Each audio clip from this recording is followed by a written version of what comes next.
بسم اللہ الرحمن الرحیم۔ سامعین، بغداد کے شہر میں ایک نیک نوجوان رہتا تھا جو 5 وقت کا نمازی تھا، قرآن پاک کا حافظ تھا اور تہجد کی نماز بھی باقاعدگی کے ساتھ ادا کرتا تھا۔ وہ اتنا نیک تھا کہ گلی سے گزرتے ہوئے سر جھکا کر مسجد کی جانب جایا کرتا تھا اور واپس سر جھکاتے ہوئے نظروں کو اپنے کنٹرول میں رکھتے ہوئے سڑک کراس کر کے اپنے گھر واپس آ جایا کرتا تھا۔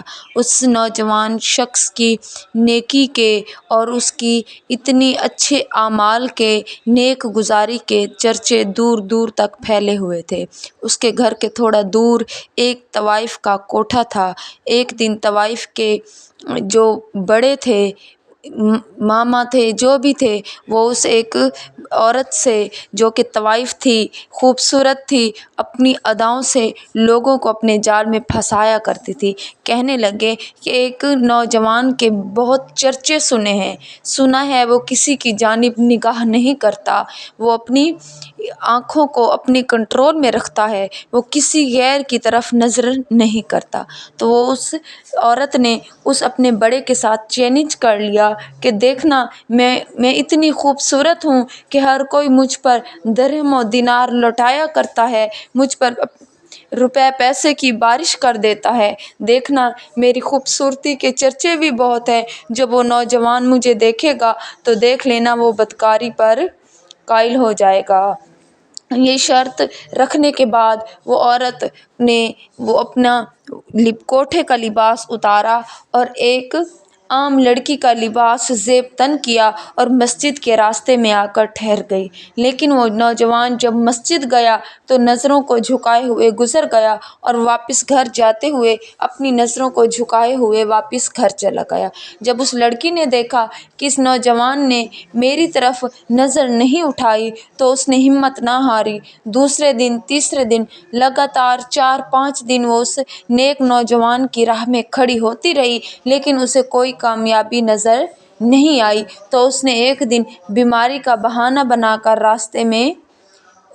نوجوان کے راستے میں رکاوٹ ڈالنے کے لیے زمین پر گر گئی۔ جب اس نے دیکھا کہ لوگ اکٹھے ہونے لگے ہیں، تب وہ نوجوان جو کہ مسجد سے واپس گھر جا رہا تھا، وہ بھی وہاں پاس آیا اور لوگوں سے دریافت کرنے لگا کہ خیریت ہے، کیا معاملہ ہے؟ تب اسے بتایا گیا کہ یہ کوئی غریب لڑکی ہے جس کا اس دنیا میں کوئی نہیں ہے اور یہ بیماری کی وجہ سے نیچے گر گئی ہے۔ تو اس شخص نے، اس نوجوان نے اس طوائف سے پوچھا کہ آپ کو کیا ہوا ہے اور آپ کے پیرنٹس کہاں ہیں؟ تو وہ جھوٹ موٹ کا ناٹک کر کے رونے لگی اور کہنے لگی کہ میرا دنیا میں کوئی بھی نہیں ہے اور میں بیمار ہو گئی ہوں۔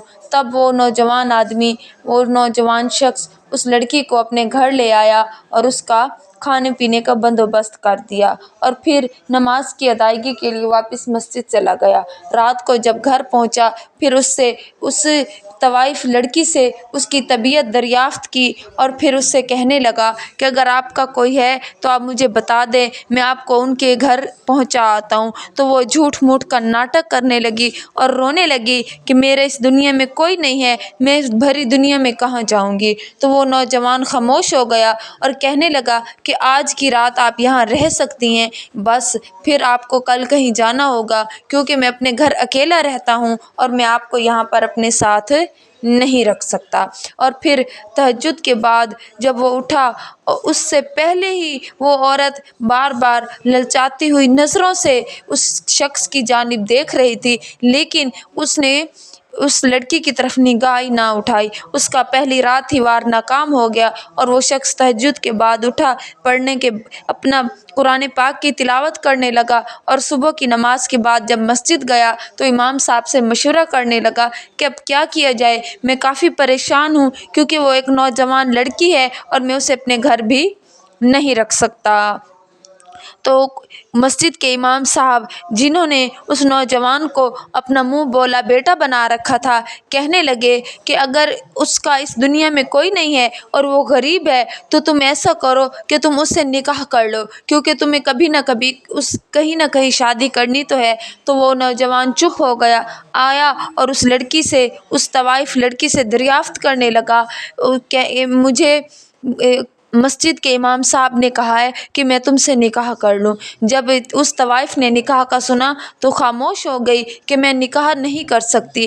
اس نے ایک رات سوچنے کا وقت لیا۔ اگلی صبح تک اس نے یہی سوچا کہ چلو نکاح تک ہی صحیح، کسی نہ کسی طرح میں اسے حاصل تو کر لوں، کیونکہ یہ اتنا نیک پرہیزگار ہے، مجھے دیکھ کر بڑے بڑے میرے حسن کے آگے ہار جاتے ہیں، لیکن یہ مضبوطی کے ساتھ ڈٹا ہوا ہے۔ چلو کسی بہانے سے ہی میں اس تک رسائی تو حاصل کر لوں، بعد میں اسے چھوڑ کر چلی جاؤں گی۔ اگلی صبح اس لڑکی نے اس نوجوان شخص کو نکاح کی رضامندی دے دی اور پھر مسجد کے امام صاحب نے ان دونوں کا نکاح پڑھا دیا۔ کچھ دن گزرنے کے بعد جب اس طوائف کا اس نوجوان لڑکے سے دل بھر گیا تو وہ سوچنے لگی کہ کس طرح اس سے پیچھا چھڑایا جائے۔ پھر اس نے پیغام بھجوایا، اپنے کوٹھے پر ایک ملازمہ کو بلوایا اور اس سے کہا کہ کسی نہ کسی طرح کچھ ایسا کرو کہ میری اس نوجوان شخص سے جان چھوٹ جائے اور میں واپس وہی کوٹھے پر آ جاؤں۔ تو وہ لڑکی کہنے لگی کہ وہ ایک نیک شخص ہے، وہ شاید تمہیں طلاق نہ دے، اب تو تم اس کے نکاح میں آ چکی ہو، اب تم واپس نہیں آ سکتی۔ لیکن اس طوائف کو جو کہ اللہ کی طرف سے ہدایت نصیب نہیں ہونی تھی، تو وہ کہنے لگی نہیں، میں اب کسی صورت اس کے ساتھ نہیں رہ سکتی اور یہ شخص مجھے طلاق بھی نہیں دے گا۔ تم ایسا کرو، مجھے کہیں سے زہر لا کے دو تاکہ میں اس کا صفایا کر دوں اور پھر میں آزاد ہو کر واپس اپنے کوٹھے پر آ جاؤں۔ تو اس ملازمہ نے کہیں سے زہر کا انتظام کر دیا۔ اگلے دن شام کو جب شوہر گھر آیا تو وہ سج سنور کر کھڑی تھی اور پھر اس کے کھانے کا پوچھنے لگی، اور اس کے ساتھ ساتھ ایک اور بات آپ کو بتاتی چلوں کہ وہ نوجوان جو گھر میں اکیلا رہتا تھا، اس کے ساتھ ایک طوطا رہتا تھا۔ وہ طوطا جب قرآن پاک کی تلاوت سنتا تو ساتھ ساتھ بولنے کی کوشش کرتا، تو وہ شخص اسے قرآن دین اور اس کے ساتھ باتیں کیا کرتا تھا، یہاں تک کہ وہ طوطا بولنے لگ گیا تھا۔ اور پھر جب شام کو وہ گھر پہنچا تو بیوی نے کھانے میں زہر ملا کر اس کے حوالے کر دیا، تو طوطا چیخنے لگا بچاؤ بچاؤ، لیکن وہ نوجوان شخص نہ سمجھا اور اسے خاموش کروا دیا۔ اور پھر اس نے کھانا کھایا اور سو گیا، اور اس طوائف سے یعنی بیوی سے کہنے لگا کہ تم مجھے تہجد کے لیے اٹھا دینا۔ آدھی رات ہوئی تو اس نوجوان کے پیٹ میں درد شروع ہو گیا اور اس نے اپنی بیوی کو جگایا اور کہا کہ مولوی صاحب کو بلا لاؤ، ایسا لگ رہا ہے کہ میرا پیٹ اندر سے کٹ رہا ہے۔ لیکن وہ طوائف تماشا دیکھتی رہی اور اس نوجوان نے تڑپ تڑپ کر جان دے دی۔ جیسے ہی اس نوجوان نے جان دے دی تو اس نے واپس اپنی ملازمہ کوٹھے والی کو بلایا اور اس کے ساتھ مل کر گھر کے صحن میں گڑھا کھودا اور اس نوجوان کو وہیں پر دفن کر دیا اور اس کے ساتھ واپس اپنے کوٹھے پر چلی گئی۔ طوطا چلانے لگا بچاؤ بچاؤ، تو وہ کہنے لگی کہ اگر تم نے زبان کھولی تو میں تمہاری گردن بھی مروڑ دوں گی۔ اگلی صبح جب مسجد میں امام صاحب نے دیکھا کہ ان کا شاگرد نہیں آیا تو وہ سوچ میں پڑ گئے، ایسا کیسے ہو سکتا ہے کہ وہ نماز پڑھنا آئے؟ پھر وہ خاموش ہو گئے۔ دوپہر کو بھی دیکھا تو وہ نماز پڑھ نہیں آیا، تو پھر انہیں تھوڑی فکر لاحق ہوئی اور پھر وہ اس کے گھر گئے، دروازہ کھٹکھٹایا لیکن اندر سے کوئی جواب نہ آیا، تو وہ واپس آ گئے۔ رات کو اس بات کا تذکرہ وہ امام صاحب اپنی بیوی سے کرنے لگے تو وہ کہنے لگی کہ اس کی نئی نئی شادی ہوئی ہے، ہو سکتا ہے کہ وہ کہیں گھومنے پھرنے چلے گئے ہوں۔ اسی طرح کچھ اور دن گزر گئے تو پھر امام صاحب کو دوبارہ فکر لاحق ہوئی۔ انہوں نے محلے کے لوگوں کو جمع کیا اور پھر اس نوجوان کے گھر گئے، دروازہ کھٹکھٹایا لیکن کوئی جواب نہ آیا۔ اندر سے طوطے کے بچاؤ بچاؤ کہنے کی آواز آنے لگی تو وہ گھر کے اندر دروازہ توڑ کر داخل ہوئے، دیکھتے ہیں گھر خالی ہے اور طوطا صرف بچاؤ بچاؤ کہہ رہا ہے۔ انہوں نے جب طوطے کے پاس گئے تو اللہ تبارک و تعالیٰ نے طوطے کو بولنے کے لیے زبان عطا کر دی، تو وہ کہنے لگا وہ ایک طوائف تھی جو کوٹھے سے آئی تھی اور اس نے مالک کو زہر دے کر مار دیا اور پھر صحن میں گڑھا کھود کر دفن کر دیا اور واپس کوٹھے پر چلی گئی ہے۔ جب انہوں نے صحن میں کھدائی کی تو واقعی وہاں پر اس نے ایک نوجوان کی لاش موجود تھی، جسے نہ ہی جنازہ پڑھ کے دفنایا گیا تھا نہ ہی کفن دیا گیا تھا، اور اس کی لاش ایسے تھی جیسے ابھی ابھی دفن کیا گیا ہو اور چہرے سے نور ٹپک رہا تھا۔ تو سب سے پہلے انہوں نے اپنے شاگرد کو نہلایا، کفن پہنایا، اس کا جنازہ پڑھا اور پھر اسے قبرستان میں دفن کر دیا۔ اور پھر اگلے دن چند لوگوں کو لے کر اس کوٹھے پر گئے اور دروازے کے باہر سے یہ آواز لگانے لگے کہ باہر آؤ، کیونکہ وہ امام مسجد تھے، وہ کوٹھے پر نہیں جانا چاہتے تھے۔